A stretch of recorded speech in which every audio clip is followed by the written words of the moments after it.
بسم اللہ الرحمن الرحیم الحمد للہ وکفی وسلام علی عبادہ الذین اصطفی اما بعد اعوذ باللہ من الشیطان الرجیم بسم اللہ الرحمن الرحیم وذکر فإن الذکرى تنفع المؤمنین سبحان ربک رب العزة عما یصفون وسلام علی المرسلین والحمد للہ رب العالمین اللهم صل على سيدنا محمد وعلى آل سيدنا محمد وبارك وسلم اللهم صل على سيدنا محمد وعلى آل سيدنا محمد وبارك وسلم اللهم صل على سيدنا محمد وعلى آل سيدنا محمد وبارك وسلم۔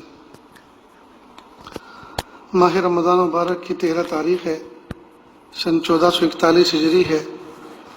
مئی مہینے کی 7 تاریخ ہے، سن 2020 عیسوی ہے۔ لاک ڈاؤن کا زمانہ ہے اور کرونا وائرس کی وبا ہے۔ اللہ تعالیٰ سے دعا ہے اللہ پاک اس وبا سے انسانوں کی حفاظت فرمائے اور انسانوں کو اللہ کی طرف رجوع کرنے کی اللہ تعالیٰ توفیق عطا فرمائے۔ اس وقت جو ہے ظہر کے بعد کی مجلس میں ہم کچھ آداب معاشرت بیان کر رہے ہیں کچھ روز سے، تقریباً 1 عشرہ مکمل ہو گیا، اور اسلام کے جو 5 بنیادی شعبے ہیں، عقائد، عبادات، معاملات، معاشرت اور اخلاق، معاشرت بھی ان میں سے ایک شعبہ ہے۔ اور چونکہ اسلام میں سلامتی ہے اور ایمان میں امن ہے، مومن کی زندگی ایسی ہوتی ہے کہ وہ دنیا میں بھی پرامن رہتا ہے اسلام پر عمل کر کر، اسلام کے تقاضوں پر عمل کر کے، اور آخرت میں بھی انشاءاللہ یہ پرامن رہے گا۔ نیز یہ خود ہی نہیں پرامن رہتا بلکہ اس کی ذات سے دوسرے لوگ بھی پرامن رہتے ہیں۔ یہ جو 5 شعبے ہیں، عقائد، عبادات، معاملات، معاشرت اور اخلاق، ان میں سے اگر ایک شعبے میں بھی کمی رہے گی، اسی اعتبار سے اس کا امن ہے وہ نقض امن کا شکار ہوگا، یہ خود بھی پریشان ہوگا اور اس کی وجہ سے دوسرے بھی پریشان ہوں گے۔ اس لیے آداب معاشرت کے عنوان پر 1 عشرے سے بات چل رہی ہے، اور اس میں ہے سفر کے آداب بھی آ گئے، پھر سفر کن کن ذرائع سے اختیار کیا جاتا ہے، اس میں کس طرح سے بیہیو کرنا چاہیے، کیسے برتاؤ کرنا چاہیے، کیسے سفر ہے اختیار کیا جائے جس کی وجہ سے دل کی حضوری غائب نہ ہو، دل کا سکون اطمینان غائب نہ ہو، یہ سب باتیں آئی۔ تو چونکہ رمضان مبارک کا مبارک مہینہ ہے اور یہ تربیت نشست ہے، اس میں کچھ باتیں تربیت کی جا رہی ہیں، تو دل میں آیا کہ کیوں نہ سفر حج کو بھی ذکر کر دیا جائے، اس لیے کہ نہ جانے کتنے اللہ کے بندے وہ ہیں جو سفر حج کے لیے اور عمرے کے لیے تڑپتے رہتے ہیں۔ یہ عبادت ایسی عجیب اور البیلی عبادت ہے، اگرچہ یہ فرض تو ہے مالداروں پر، لیکن یہ ایسی عبادت ہے اس کے لیے تڑپتا ہر کوئی غریب بھی ہے۔ یہاں تک دیکھا گیا کہ اگر کوئی فقیر سامنے سے آ رہا ہے اور دوسری طرف سے کوئی آدمی جا رہا ہے، تو اس نے سوچ لیا کہ یہ فقیر مجھ سے مانگے گا، دل میں سوچ لیتا ہے کہ یہ ہٹا کٹا فقیر بھیک مانگتا پھر رہا ہے، اس کو تو بالکل نہیں دینا۔ لیکن جب وہ قریب آتا ہے، صدا لگاتا ہے، دے دو اللہ کے نام پر، اللہ تمہیں حاجی بنائے، تو جب وہ یہ سنتا ہے کہ جواب میں دعا میں حج کی دعا مل رہی ہے، تو فوراً ارادہ بدل دیتا ہے اور جیب میں ہاتھ ڈال کے کچھ نہ کچھ نکال کے اس کو دے ہی دیتا ہے، اس لیے کہ اس کو اس کے صلے میں دعا جو ہے حج کی مل رہی ہے۔ بہرحال تو اگرچہ یہ مالداروں پر فرض ہے، لیکن اس کے لیے تڑپتا ہر کوئی غریب بھی ہے، فقیر بھی ہے۔ نیز سفر حج پر جانے والے یہ نہ سوچیں کہ مال و دولت کی بنیادوں پر ہم سفر کر لیتے ہیں، نہیں، مال و دولت کی بنیاد پر نہیں سفر ہوتا، بلکہ اللہ تعالیٰ جس کو بلاتے ہیں اللہ تعالیٰ اس کے لیے حج کا سفر آسان فرماتے ہیں۔ پھر اس جانے میں کئی مرتبہ کچھ خارجی چیز بھی شامل ہو جاتی ہیں، مثلا کسی کی ماں کی دعا، کسی کے باپ کی دل خوش ہونے پر، خدمت پر، دل خوش ہونے پر انہوں نے جو دعا دی وہ دعا، اسی طرح کسی بہن کی خدمت کی تھی، بہن کے لیے سہارا بن گئے تھے، بیوہ بہن تھی اس کے لیے سہارا بن گئے، اس کی زندگی کا کچھ ترتیب بنا دی، اس نے ٹوٹے ہوئے دل سے دعائیں دے دیں، وہ دعائیں سبب بن گئیں حج پہ جانے کا۔ یا کسی فقیر کا لیا دیا کام آ گیا، اس کو کچھ دیا تھا، اس کا دل خوش ہو گیا تھا، اس نے دعا دے دی تھی تو اللہ پاک سفر حج پہ بلا لیتے ہیں۔ اگر مال کی بنیادوں پر حج پر آدمی جایا کرتا تو دنیا کا کوئی بادشاہ مسلمان ایسا نہ ہوتا کہ جو حج پہ نہ جاتا۔ حالانکہ ہمارے اس ملک ہندوستان کی یہ تاریخ رہی ہے کہ انہوں نے کئی سو سال اس ملک پر حکومت کی، مغل بادشاہوں نے ایک کو بھی حج کی توفیق نہ ملی۔ بہرحال سفر حج پر جب آدمی جانے والا ہوتا ہے تو اس کو کچھ تیاری کرنی ہوتی ہے، اس لیے کہ جب اپنے گھر سے وہ 8-10 دن کے لیے، 15 دن کے لیے، 20-40 دن کے لیے اپنے گھر سے دور جاتا ہے تو بہت ساری چیزوں کی اس کو ضرورت پڑتی ہے۔ تو کیا چیزیں وہ لے کر جائے اور کیا لے کر نہ جائے، یہ ہے سفر حج کی تیاری۔ تو دو طرح کی تیاری حاجی کے لیے کرنی ہوتی ہے، ایک باطن کی تیاری اور دوسری ظاہر کی۔ سفر شروع کرنے سے پہلے دو تیاری کرے، ایک باطن کی تیاری اور ایک ظاہر کی۔ باطن کی تیاری یہ ہے کہ بندہ سچے دل سے توبہ اور استغفار کرے۔ نیز کسی کا دل دکھا رکھا ہے، کسی کا معاملہ کسی کا لے کر چھپا رکھا ہے، چرا رکھا ہے، یا لے کر دینے کا نام نہیں لیتا، ارادہ بھی نہیں کرتا، تو یہ معاملات بالکل صاف کر لیں۔ اس لیے کہ بندوں کے دل اگر توڑ رکھے ہیں، دل دکھا رکھے ہیں، تو خالق کو کیا راضی کرے گا میدان عرفات میں جا کر۔ اس لیے یہ حقوق العباد کا معاملہ ہے، یہ بڑا سخت معاملہ ہے، لہٰذا اپنے حقوق المعاملہ بندوں کی جو معاملات ہیں ان کو بالکل صاف کر کے رکھیں، نیز توبہ اور استغفار کر کے رہے۔ یہ ہے باطن کی تیاری۔ ظاہر کی تیاری میں کچھ سامان آتا ہے کہ وہ کیا کیا سامان لے کر جائے اور کتنا لے کر جائے۔ تو کپڑوں سے شروع کرتے ہیں کہ جب آدمی اپنے گھر سے سفر پہ جاتا ہے تو اس کو 1-2 دن کے بعد کپڑے تبدیل کرنے کی ضرورت پیش آتی ہے۔ تو اب اتنے لمبے سفر میں، سفر حج میں، جو 20 دن کا بھی ہو سکتا ہے، 40 دن کا بھی ہو سکتا ہے، تو زیادہ سے زیادہ تو آج کل 40 دن کا ہی ہو رہا ہے، اس سے زیادہ تو اب نہیں ہو رہا، ورنہ اللہ کا شکر ہے کسی زمانے میں ہم نے 60 دن کے بھی حج کیے ہیں۔ بہرحال تو 5 جوڑی کپڑے انف ہیں، 5 جوڑی کپڑے اترتے رہیں گے، دھلتے رہیں گے، دھو کر آدمی پہنتا رہے گا تو 5 جوڑی کپڑے کافی ہیں۔ یوں لے جانے کو 10 بھی لے جا سکتے ہیں، لیکن یاد رکھیں کہ جتنا مسافر ہلکا پھلکا ہوگا، سامان کم ہوگا، ضرورت کا سامان ضرورت کے بقدر ہوگا، ہلکا پھلکا ہوگا، اتنا سفر کا مزہ اور لطف اٹھائے گا۔ اس لیے کہ سامان گھر میں جمع تو آپ نے بہت کر لیا، لیکن اٹھا کر چلنے کی ہمت اور طاقت بھی تو ہونی چاہیے۔ جگہ جگہ اس کو اٹھانا سنبھالنا نہیں۔ آج کل ہوائی جہازوں کے اندر لمیٹیشن لگی ہوئی ہے، یعنی آپ جو ہیں مثلا 20 کلو کا بیگ لے جا سکتے ہیں یا 40 کلو کا لے جا سکتے ہیں، اس سے زیادہ نہیں لے جا سکتے۔ تو جب یہیں سے اتنا سارا سامان لے کر جائیں گے تو وہاں سے کچھ تبرکات بھی لانے ہوتے ہیں، کھجور بھی ساتھ میں ہوتی ہیں، زمزم بھی ہوتا ہے، اور بھی تسبیح مصلی ٹوپی وغیرہ بھی ہوتی ہے۔ تو اب جب یہاں سے آپ اتنے لدے ہوئے جائیں گے تو وہاں سے پھر کیا لے کر آئیں گے؟ اس لیے 5 جوڑی کپڑے کافی ہیں۔ موسم کے اعتبار سے 5 جوڑی کپڑے رکھیں۔ آج کل ہندوستان میں بھی گرمی ہے، اور یہاں کا جیسے موسم ہوتا ہے عرب کا بھی ویسے ہی موسم ہوتا ہے، وہاں بھی بہت گرمی ہے، اس لیے گرم کپڑے تو بالکل نہ لیں۔ البتہ احتیاطاً کوئی سویٹر وغیرہ کہ کئی مرتبہ طبیعت خراب ہو جاتی ہے تو ہلکا پھلکا کوئی سویٹر رکھ لے، وہ الگ چیز ہے، باقی پہننے کے کپڑے ہلکے پھلکے ہونے چاہیے۔ تو 5 جوڑی کپڑے مناسب ہیں۔ اب 5 جوڑی کپڑے میں ایک جوڑی کا پورا سیٹ لیں۔ کیا سیٹ کسے کہتے ہیں؟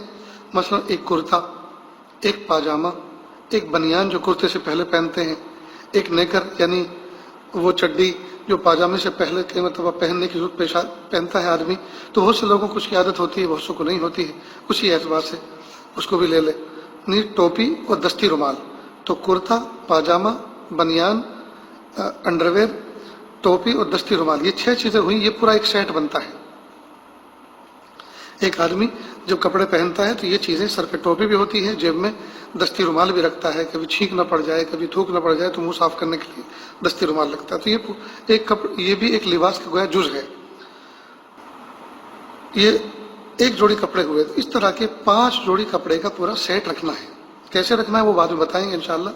پہلے اور کیا کیا چیز لینی وہ بھی دیکھ۔ اب جب آدمی غسل خانے میں نہانے کے لیے جائے گا تو تولیے کی بھی ضرورت ہے، وہ بھی کپڑے کے قبیل سے ہے، تو تولیہ بھی ساتھ لے لیں۔ تولیہ کیسا ہونا چاہیے؟ تولیہ کئی طرح کے آتے ہیں تاول جو بازار میں ملتے ہیں، بعض تو ایسے ہوتے ہیں جیسے دمبے کی کھال ہو، بہت موٹے، یہ اپنے گھر میں یوز کے لیے تو بہتر ہے، لیکن سفر کے لیے اتنا موٹا تولیہ بالکل مناسب نہیں ہے۔ ایک تو وہ پورا سوٹ کیس آپ کا گھیر لے گا، دوسرا یہ کہ جب وہ بھیگ جائے گا اور اس کو جب دھونا پڑے گا تو اس کو سکھانا کا بھی مرحلہ ہوتا ہے۔ اس لیے پتلا تولیہ ہو جو ڈورے کا بنا ہوا ہوتا ہے اور ہلکا پھلکا ہوتا ہے، لیکن وہ ون ٹائم یوز ہوتا ہے، ایک مرتبہ استعمال کر لیا آپ نے، اب تھوڑی دیر کے بعد فوراً استعمال نہیں کر سکتے، اس لیے کہ پانی میں وہ تر ہو چکا، آپ کا جسم تو خشک ہو چکا لیکن وہ آپ کا جسم کا پانی پی کر وہ تر ہو چکا ہے، لہذا اس کو سکھانے ڈال دیں، وہ سوکھتا بھی بہت جلدی ہے اور وزن بھی کچھ نہیں ہوتا۔ تو تولیہ، اسی طرح کپڑے دھونے کا صابن، مکہ اور مدینہ منورہ قیام کے لیے 2 صابن کی بٹی کافی ہے، ایک مکہ مکرمہ کے قیام میں کام آ جائے گی اور ایک مدینہ منورہ کے قیام میں کام آ جائے گی۔ اسی طرح جب یہ کپڑے آپ نے لیے ہیں تو ان کو کئی مرتبہ دھونا بھی پڑتا ہے، اگرچہ لونڈری بھی ہوتی ہے لیکن بہت سے لوگ زیادہ خرچ نہ ہو اس لیے وہ خود ہی دھو لیتے ہیں، تو دھونے کے لیے بہتر یہ ہے کہ وہ صرف کی جو پاؤچ آتے ہیں چھوٹے چھوٹے 2 روپے کے یا 1 روپے کا، وہ 2-3 درجن کا پورا فتا لے لیں۔ اس کا ایک فائدہ یہ ہوتا ہے کہ آپ اگر یہ پاؤچ کا پورا فتا لے لیں تو ایک پاؤچ اس میں سے پھاڑا، ایک پڑیا اور باکٹ میں ڈالا اور 2 جوڑی 3 جوڑی کپڑے اس میں پانی ڈال کے اس کو ہلا لیا اور اس میں بھگو دیے، 10-15 منٹ آپ نے بھیگے رکھے، اس کے بعد اندر ہی اندر آپ اس کے کف ہیں، آستینے ہیں اور اسی طرح سے گلے کی پٹی ہے، پاجامے کے پائچے ہیں، جہاں میل کی جگہ ہوتی ہے، گھٹنے کی جگہ ہے، وہ بالٹی ہی کے اندر آپ ان میں سے ایک کو اچھی طرح سے مچل دیں تو میل صاف ہو جائے گا۔ ویسے بھی وہ پاک سرزمین ہے، وہاں میل کچیل ہوتا نہیں ہے، وہاں بہت کم کپڑے میلے ہوتے ہیں، وہاں جو ہے حرم پاک میں آدمی کو کام بھی کیا کرنا ہوتا ہے، حرم میں ہر وقت صفائی ہوتی ہے، جگمگ رہتا ہے، کمروں کے اندر ہر وقت صفائی رہتی ہے، تو آدمی کو یا تو کمرے میں یا اپنے حرم میں رہنا ہوتا ہے، تو صفائی ستھرائی بڑی آسانی کے ساتھ ہو جاتی ہے۔ نیز پتلی سی چند میٹر پلاسٹک کی رسی بھی لے لیں، یہ رسی کئی میٹر ہونی چاہیے، اس لیے کہ اس کے کئی فائدے ہیں۔ آپ روم کے اندر یا آنگن میں کسی جگہ اس کو اگر باندھ دیں تو کپڑے سکھانے کے کام آئے گی، واپسی کے اندر آپ کو سامان لپیٹنے کے کام آئے گی۔ نیز ٹوتھ برش، مسواک، حجامت کا سامان، یہ ایک چھوٹا سا بٹوا، چھوٹا سا ایک پاؤچ لے، اور بہتر یہ ہے کہ اس طرح کا پاؤچ لے جیسے یہ بچے اسکول کے اندر اسٹیشنری کی چیزیں اس میں رکھتے ہیں نا، پنسل ہوتی ہے، پینسل ہوتی ہے، ربر ہوتی ہے، شارپنر ہوتا ہے، قلم ہوتا ہے، تو وہ جیسے ایک پاؤچ میں رکھتے ہیں، اس طرح کے پاؤچ مارکیٹ میں ملتے ہیں، لیکن پاؤچ ایسا ہو کہ جو ٹرانسپیرنٹ ہو، آر پار جس میں نظر آتا ہو، اگر ایسا مل جائے تو بہت اچھا، آسانی سے ملتا ہے، تو اس میں یہ فائدہ ہوگا کہ کون سی چیز کس کروٹ میں رکھی ہے وہ آپ کو باہر سے نظر آ جائے گا۔ اور کئی مرتبہ اس میں بیچ میں جو ہے وہ دیوار بھی ہوتی ہے، یعنی 2 حصوں میں ہوتا ہے، 2 اس کی جیبیں ہوتی ہیں، تو بڑی سہولت والا ہوتا ہے، تو اس کو ہم حجامت کٹ کہتے ہیں۔ تو اس میں ٹوتھ برش ہو، مسواک ہو، حجامت کا سامان ہو، ریزر مشین جو ہے وہ یوز اینڈ تھرو والی وہ استعمال کریں، اس لیے کہ ایک مرتبہ آپ نے لے لی تو 4-5 مرتبہ اس کو استعمال کر سکتے ہیں، بلکہ زیادہ مرتبہ، اور اس کے بعد پھینکنا آسان ہو جاتا ہے۔ یہ جو پرانے زمانے کے بلیڈ والے آتے تھے پھاوڑے ٹائپ، وہ نہ لے کے جائیں، وہ بڑی خطرناک چیز ہوتی ہے۔ نیز ایک پاؤچ اور بنائیں۔ اچھا، حجامت کٹ میں اور کیا کیا رکھیں گے؟ اس میں ایک ناخن تراش رکھیں، نیل کٹر، ایک چھوٹی سی کینچی رکھیں، چھوٹی سی کینچی، اس کی بھی ضرورت پیش آتی ہے۔ اسی طرح ایک چھوٹی سی تیل کی شیشی، کئی مرتبہ سر میں تیل ڈالنے کی ضرورت پیش آتی ہے، آدمی کا خشک سر جو ہے وہ عجیب سا لگتا ہے، تو چھوٹی سی تیل کی شیشی بھی رکھے۔ اسی طرح اس کے اندر ایک خوشبو کی چھوٹی سی شیشی بھی رکھے، خوشبو ایسی ہو جو سب کو بھلی معلوم ہو، جیسے گلاب ہے، چمیلی ہے، نیچرل ٹائپ جو خوشبو آتی ہے۔ بہت سی انگلش خوشبو لے جاتے ہیں، وہ خوشبو کے بجائے بدبو ہوتی ہے، سب لوگوں کو بجائے خوشی ہونے کے اس کو سونگھنے کے بعد تکلیف ہوتی ہے، ناک بھون چڑھاتے ہیں، تو یہ چیز حجامت پاؤچ کے اندر رکھ لیں۔ ایک پاؤچ اور بنائیں اور اس کے اندر آپ ایک قلم رکھیں۔ قلم جو ہے ایک تو بال پین، دوسرا ایک مارکر پین آتا ہے۔ مارکر پین 2 طرح کے آتے ہیں، ایک تو باریک اور ایک موٹا۔ باریک جو ہے جس سے سی ڈی وغیرہ پہ لکھتے تھے، ایسا باریک پوائنٹ والا، اور ایک موٹا جس کے ذریعے سے بیگ کے اوپر، کارٹون کے اوپر آپ ایڈریس رکھ سکتے ہیں۔ مارکر پین اس کو کہتے ہیں جس کا لکھا ہوا انمٹ ہوتا ہے، پرماننٹ ہوتا ہے، مٹتا نہیں ہے، لہذا اپنے اپنے سامانوں پر نشانی کے لیے اور اپنی علامت اور فون نمبر اور اپنا پتہ لکھنے کے لیے اس کی ضرورت پڑتی ہے۔ تو اپنا ایک مارکر پین میں ایک دوسرا باریک پوائنٹڈ پین، تیسرا بال پین، یہ 3 قلم ہو گئے۔ چوتھا، اس پاؤچ کے اندر آپ ایک سیلو ٹیپ رکھیں۔ سیلو ٹیپ سامان وغیرہ پیکنگ کرنے میں کام لاتی ہے۔ تو ایک تو ٹرانسپیرنٹ ہوتی ہے پلاسٹک کی، اس کو اگر آپ بیگ پر چپکائیں گے تو اول تو بہت دیر تک چپکتی نہیں، اتر جاتی ہے۔ دوسرا، اس کے اوپر پھر مارکر پین سے آپ لکھ نہیں سکتے، وہ مٹ جاتا ہے۔ اس لیے ایک تو سیلو ٹیپ لے لیں، اور دوسرا ایک پیپر ٹیپ آتی ہے، پیپر کی کاغذ کی بنی ہوتی ہے، اس میں ایک طرف گلو لگا ہوتا ہے، وہ آسانی کے ساتھ بیگ پر کارٹون پہ چپک جاتا ہے، اور دوسرا اوپر کی سرفیس کاغذ کی ہونے کی وجہ سے اس پر لکھنا آسان ہوتا ہے۔ اب اس کے گول بنڈل ہوتے ہیں، تو اس کو آپ دونوں ہاتھوں کے درمیان میں دبا کے وہ اس کو چپٹ کر دیں، اس لیے کہ وہ جب گول بنڈل ہوگا تو پھر پاؤچ میں آئے گا نہیں۔ جب آپ اس کو دبا دیں گے تو فلیٹ ہو جائے گا، اس کی کارکردگی فلیٹ کرنے سے اس کی کام کرنے کی صلاحیت پہ کوئی اثر نہیں پڑے گا، البتہ اس کا سائز ریڈیوس ہو جائے گا، آپ اس کو پاؤچ میں آسانی سے رکھ سکتے ہیں۔ نیز وہ جو قینچی ہے، قینچی بھی آپ چونکہ وہ نوکیلی ہوتی ہے، انیدار ہوتی ہے، اس کے اوپر موٹا سا کاغذ لپیٹ کر اس کے اوپر پھر سیلو ٹیپ لگا دیں تو وہ اس کا ایک کون بن جائے گا، اس کا ایک کور بن جائے گا۔ اس لیے کہ نوکیلی قینچی ہے تو وہ پاؤچ کو بھی پھاڑ سکتی ہے اور بیگ کو بھی پھاڑ سکتی ہے، اس لیے اس کو آپ موٹے سے کاغذ سے، کسی گتے پٹھے سے آپ اس کے اوپر ایک کور بنا دیں سیلو ٹیپ چپکا کر۔ نیز ایک چھوٹی سی ڈائری بھی اپنے ساتھ ضرور رکھیں۔ فون کے اوپر بالکل بھروسہ نہ کریں، کئی مرتبہ فون کے اوپر اتنا بھروسہ ہم لوگ کر لیے ہیں کہ بس مت پوچھو، جیسا بھروسہ ہمیں اللہ کی ذات پہ ہونا چاہیے تھا ویسا بھروسہ ہم نے فون پہ کر لیا ہے، نعوذ باللہ، اللہ ہماری حفاظت فرمائے۔ آدمی قلم اور کاغذ کی دوستی ہمیشہ ساتھ رکھے۔ اللہ پاک نے قلم کی تو قسم کھائی ہے، نون والقلم وما یسطرون، تو اس قلم کے ساتھ دوستی ہمیشہ رکھے۔ لوگوں نے قلم رکھنے جیب میں چھوڑ دیے ہیں اور بھیک مانگتے پھرتے ہیں، کئی مرتبہ ضرورت پیش آتی ہے کچھ لکھنے کی۔ دیکھو، قلم اور ڈائری جب جیب میں رہے گی تو آپ اس کا ایک فائدہ تو یہ ہے کہ آپ اہم نمبر ڈائری میں لکھ کے رکھیں، اپنے وطن کا نمبر، اپنا وہاں کا کرنٹ نمبر جو زبان پہ فوراً یاد نہیں ہوتا تو آپ ڈائری میں لکھ کے رکھیں۔ اس کا ایک فائدہ یہ ہوگا کہ اگر فون گم ہو گیا، فون جو ہے کہیں بھول گئے یا فون کی بیٹری اتر گئی، تو اب آپ کی اگر ڈائری میں کچھ نمبر لکھے ہوئے ہیں روم پارٹنروں کے، کمرے کے ساتھیوں کے، اہل وطن کے، گروپ لیڈر کے، تو آپ کسی کے بھی فون سے ریلیف لے کر، کسی بھی فون سے لفٹ لے کر، مدد لے کر آپ جو ہے وہ فون ڈائل کر سکتے ہیں۔ لہٰذا قلم اور ڈائری ضرور ساتھ رکھیں۔ فون کی بات آئی تو فون ضرور ساتھ لے کر جائیں۔ فون آج کی اس دور کے اندر ایک نعمت بھی ہے اور ضرورت بھی ہے، لیکن افسوس کہ اس کو ہم نے اپنے لیے زحمت بنا لیا ہے۔ اب یہ فون کیسا ہونا چاہیے؟ بہت مہنگا فون نہ لے جائیں، سونے سے کم نہ ہو اور کھو جائے تو غم نہ ہو، ایسا ہونا چاہیے۔ کئی مرتبہ 50 ہزار، 1 لاکھ روپے کا فون لے کر جاتے ہیں اور وہ مینا عرفات میں گم ہو جاتا ہے، یا شیطان کو کنکری مارتے وقت اس وقت جو ہے وہ سے چھوٹ گیا، ٹوٹ گیا۔ اب حج کا سفر آدمی کا مقدر ہو جاتا ہے، اس لیے کہ اس میں جان بسی ہوتی ہے فون میں۔ اب حج کا مزہ نہیں آ رہا، کعبہ دیکھ رہا ہے، مزہ نہیں آ رہا، کیوں؟ اس لیے کہ دل اٹکا ہوا ہے فون میں، اس کے نقصان پر۔ تو کیا ضرورت ہے ایسی بلا ساتھ لے جانے کی؟ تو ہلکا پھلکا فون لے کر جائے۔ البتہ نیا فون لے کر وہاں جا کر اس کی بگننگ نہ کرے، بلکہ وطن میں 8-10 دن اس کو استعمال کر لے، تاکہ خوب اچھی طرح اس کی عادت پڑ جائے اس کو استعمال کرنے کی، اس کے فنکشن پتہ چل جائیں۔ کئی مرتبہ جاتے ہوئے ابا کو بچہ ایک جو ہے باکس دیتا ہے کہ ابو اس کو مکہ مکرمہ میں جا کے کھولنا۔ ارے اللہ کے بندے، اس کی کوئی فضیلت ہے کہ اس باکس کو جا کے مکہ مکرمہ میں جا کے ان باکس کریں، وہاں جا کے کچرا کریں اور وہاں جا کے فنکشن بڈھے کی سمجھ میں نہ آئے تو کیا ہوگا؟ بجائے دعا ملنے کی تجھے بددعائیں ملیں گی کہ نالائق نے ایسی چیز دی ہے، ایسی مصیبت دی ہے کہ جس کا فائدہ بھی میں نہیں اٹھا پا رہا۔ اس لیے فون ایسا لے کر جائیں جس کے فنکشن بھی آپ جانتے ہوں، آن آف کرنا بھی آپ جانتے ہوں، اور خوب اچھی طرح سے واقف ہوں، ہلکا پھلکا ہو اور مالی اعتبار سے سستا ہو، تاکہ ٹوٹ جائے، گم ہو جائے تو غم نہ ہو۔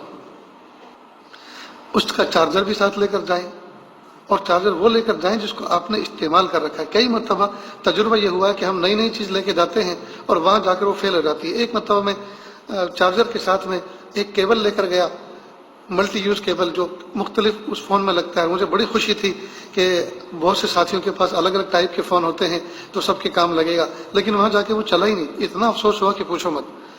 تو جو بھی چیز لے کر جائیں اس قسم کے لے کر جائیں جس کا آپ کو تجربہ بھی ہو اور استعمال میں بھی آ چکی ہو، تاکہ وہاں جا کر افسوس نہ کرنا پڑے۔ تو سیل فون بھی لے لیں، چارجر بھی ساتھ لے لیں، نیز پاور بینک بھی ساتھ لیں۔ پاور بینک جو ہے جس میں آپ کرنٹ کو محفوظ رکھ سکتے ہیں، اور جب چاہے آپ جس جگہ آپ کو لائٹ کا ساکٹ نہ ملے تو آپ پاور بینک کے ذریعے سے اپنے فون کے اندر اس چارج کو منتقل کر سکتے ہیں۔ یہ بہت ہی سہولت کی چیز ہے۔ ہلکا پھلکا بستر بھی ساتھ لیں۔ ہلکا پھلکا بستر یعنی بچھانے کی ایک بیڈ شیٹ اور ایک اوڑھنے کی اور ہلکا ایک ہوا کا تکیہ، ہو گیا ہلکا پھلکا بستر۔ سر کے نیچے جو تکیہ لگاتے ہیں، کئی مرتبہ لوگ پلاسٹک کے تکیے کو کہتے ہیں کہ جی یہ کمفرٹیبل نہیں ہوتا، اصل میں کمفرٹیبل اس لیے نہیں ہوتا، جب فل ہوا اس کے اندر بھر دیتے ہیں تو سر کے نیچے جب اس کو لگاتے ہیں تو ایسا لگتا ہے کہ گویا کہ یہ پتھر سر کے نیچے رکھا ہوا ہے۔ اس لیے آپ اس کے اندر ہوا پوری نہ بھریں، بلکہ تھوڑی کم رہنے دیں، گنجائش رہنے دیں اس میں۔ تو اس سے فائدہ یہ ہوگا کہ جب سر کے نیچے آپ لگائیں گے تو وہ جدھر کو بھی سر گھمائیں گے تو وہ دبے گا، تو آپ کو ایسا فیل ہوگا، محسوس ہوگا کہ آپ گویا روئی کا تکیہ سر کے نیچے لگائے ہوئے ہیں۔ اب یہ جو آپ نئی نئی چیزیں لے کر جا رہے ہیں، مثلا بنیان ہے، پاجامہ ہے، کرتا ہے، ٹوپی ہے، انڈر ویئر ہے، یہ سب چیزیں نئی ہوتی ہیں، اور مثال کے طور پر آپ اپنے شہر سے جا رہے ہیں تو شہر کے 10-12 آدمی آپ کے ساتھ اور بھی ہیں، تو سب لوگوں نے جن دکانوں سے خریدا آپ نے بھی یقیناً وہیں سے خریدا ہوگا، آپ نے کہیں جرمن جاپان سے تو الگ سے منگایا نہیں، یہ سب استعمال کی چیزیں، تو تقریباً ایک ملتی جلتی کمپنی کی چیزیں ہوتی ہیں اور ایک جیسی رنگ کی ہوتی ہیں، سفید سفید۔ تو کئی مرتبہ جب سکھانے کے لیے ڈالتے ہیں تو ایک دوسرے کی چیزیں استعمال کر لیتے ہیں، اس سے ایک دوسرے کو تکلیف بھی ہوتی ہے، اور بغیر اجازت کے دوسرے مومن کی چیز کا استعمال کرنا اس کا گناہ بھی ذمہ آتا ہے۔ تو جو مارکر پین آپ کے ساتھ میں رکھوائی ہے، پوائنٹڈ باریک والی، آپ اس کے ذریعے سے ہر کپڑے پر اپنا چھوٹا سا نام اشارہ لکھ دیں۔ اسی طرح جتنی بھی استعمال کی چیزیں ہیں، مثلا آپ کا حجامت کٹ ہے اس کے اوپر لکھ دیں، اسی طرح آپ کا چارجر ہے، اب نوکیا کمپنی کا فون ہے، سب لوگ نوکیا کمپنی کا لے کے گئے ہیں اور سب کے کالے یا جو ہے وائٹ رنگ کے چارجر ہیں، اب کوئی بھی اتار کے استعمال کر لیتا ہے، تو آپ اپنا چارجر خود استعمال کریں، اپنا ہی استعمال کریں، دوسرے کا نہ کریں، بغیر اجازت کے کیوں استعمال کریں آپ دوسرے کا؟ لہذا اپنے چارجر پر اپنا نام لکھ دیں، فون نمبر لکھ دیں، اپنے فون کے پیچھے اپنا نام لکھ دیں، فون نمبر لکھ دیں۔ تو وہ مارکر پین جو چھوٹا آپ کے پاس رکھوایا ہے وہ اپنی ضرورت کی جتنی بھی چیزیں ہیں سب پر اپنا اشارہ کر دیں، تو اس کا خاص خیال رکھیں۔ صابن جو لے کر جائیں گے آپ نہانے کے لیے، تو نہانے کے صابن کو آپ ایک صابن دانی کے اندر رکھیں، وہ صابن دانی چھوٹی سی ہو اور اس کے نچلے والے حصے میں جالی ہونی چاہیے، تاکہ صابن استعمال کرنے کے بعد جب آپ جالی پہ اس جالی دار صابن دانی میں رکھ دیں اور ڈھکن لگا دیں تو صابن ڈرائی ہو جائے، سوکھ جائے۔ کئی مرتبہ نیچے جالی نہیں ہوتی تو صابن بھی گیلا ہوتا ہے، کئی مرتبہ اس میں کچھ قطرات بھی پانی کے گر جاتے ہیں تو صابن ڈیزول ہو جاتا ہے، گھل جاتا ہے، تو اس کا خاص خیال رکھیں۔ تو بس اتنا سامان یہ انف ہو جاتا ہے۔ کچھ کھانے پینے کی چیزیں ہوتی ہیں وہ الگ سے انشاءاللہ بات کریں گے، وہ الگ چیزیں ہوتی ہیں۔ اب اس سامان کو جو ہے پیک کرنا ہے، اس سامان کو پیک کرنا ہے، یہ بہت اہم ہے۔ سب سے پہلے تو یہ سمجھ لیں کہ جو 5 جوڑی کپڑے آپ نے لیے ہیں ان کو کیسے رکھیں۔ آپ 5 تھیلی لیں پلاسٹک کی، بڑے سائز کی، اندازہ کر لیں کہ کپڑے کی تہ کرنے کے بعد، جیسے آئرن کرتا ہے، دھوبی آئرن کرتا ہے، لانڈری والا کرتا ہے، اس کے بعد کپڑے جو ہے آئرن کرنے کے بعد تہ شدہ جو رکھے رہتے ہیں اتنی سائز کی آپ 5 پنی کی تھیلی لیں، اور ٹرانسپیرنٹ ہونی چاہیے جس میں نظر آئے۔ پھر 5 جوڑی کپڑوں میں آپ نے ایک ایک سیٹ پورا، یعنی کرتا، پاجامہ، بنیان، انڈر ویئر، ٹوپی اور دستی رومال، یہ آپ ایک تھیلی کے اندر سرکا دیں اور ترتیب سے سوٹ کیس کے اندر جما دیں۔ اس کا فائدہ یہ ہوگا کہ جب آپ کو ضرورت پیش آئے گی تو آپ ایک تھیلی اٹھائیں گے تو پورا سیٹ آپ کے ہاتھ میں ہوگا۔ ہاں، کپڑوں کے ساتھ ایک بات اور یاد رکھیں کہ لنگی ضرور ساتھ لیں، اس لیے کہ لنگی جو ہے یہ باتھ روم کا درجہ رکھتی ہے۔ آدمی اپنے روم کے اندر بھی سب لوگوں کے سامنے بھی کپڑے تبدیل کر سکتا ہے، لنگی پہنی تو نیچے آدمی نے پاجامہ نکال دیا، دوسرا پہن لیا، اوپر سے کرتا پہن لیا، تو یہ بہت فائدے کی چیز ہے، لہذا لنگی ضرور ساتھ رکھیں۔ جی، تو یہ 5 جوڑی کپڑے پورا سیٹ آپ اس میں رکھیں گے۔ اب ہوتا کیا ہے کہ اور بیگ جو ہے آپ خود تیار کریں، خود لگائیں، اس لیے کہ کئی مرتبہ گھر کے بچے لگا دیتے ہیں، اہلیہ لگا دیتی ہیں، اور خود جناب والا باہر بیٹھے رہتے ہیں، لوگوں کی ملاقاتیں وصول کرتے ہیں، مبارکباد وصول کرتے ہیں، اور حج میں جانے کی گفٹ وصول کرتے ہیں، اور یہ پتہ نہیں ہے کہ بیگ کس طرح سے لگایا جا رہا ہے۔ اب استعمال تو اس بندے کو خود کرنا ہے. اب جب وہاں کھولے گا، مثال کے طور پہ اس کو کپڑے کی ضرورت ہے، اب اگر سیٹ بنا کے نہیں رکھا پولیتھین کے اندر تو اب پاجامہ ایک کونے میں ہے، کرتا دوسرے کونے میں ہے، ٹوپی سب سے نیچے دبی ہوئی ہے، انڈر ویئر سب سے اوپر رکھی ہوئی ہے. اب وہ حج کی حالت میں ہے، حرم میں ہے، بیگ کھول رہا ہے اور سارا سامان تتر بتر ہو رہا ہے اور اندر ہی اندر غصہ بھی آ رہا ہے بیوی پر، بچوں پر. تو یہ بری بات ہے. اس لیے حج جو آدمی سفر پہ جانے والا ہوتا ہے اس کو چاہیے کہ اپنا سامان سفر خود تیار کرے، اب اس کو پیک کرے تاکہ استعمال کرتے وقت اس کو خیال رہے میں نے کون سی چیز کہاں رکھی تھی. بس آج کی مجلس میں اتنا ہی. باقی اس سامان کو کس طرح سے پیک کرنا ہے اور احرام جو ہے کن چیزوں کا نام ہوتا ہے اور اس کے کپڑے کس طرح کے ہوتے ہیں اس کو انشاءاللہ آئندہ کل بیان کریں گے. اللہ تعالیٰ عمل کی توفیق عطا فرمائے. دعا کر لیجیے. بسم اللہ الرحمن الرحیم. اللهم صل على سيدنا محمد وعلى آل سيدنا محمد وبارك وسلم. لا أحصي ثناء عليك أنت كما أثنيت على نفسك رب اغفر وارحم وأنت خير الراحمين. حسبي الله لا إله إلا هو عليه توکلت هو رب العرش العظیم. پیارے اللہ، ہم ظاہر میں آپ کے بندے اور بندیاں ہیں، حقیقت میں نہایت گندے ہیں. اللہ ہم سب کو ایسا بنا دیجئے ہم آپ کو پسند آ جائیں. میرے پیارے اللہ، زندگی کا قیمتی حصہ غفلتوں میں گزر گیا. میرے پیارے اللہ، جو آنے والی زندگی اس کو گزری زندگی سے بہتر بنا دیجئے اور آنے والے ایام کو گزرے ایام کا کفارہ بنا دیجئے. اللہ ہم سب کو ایسا بنا دیجئے ہم آپ کو پسند آ جائیں. وصلی اللہ تعالی علی خیر خلقہ محمد و آلہ و اصحابہ اجمعین برحمتک یا ارحم الراحمین.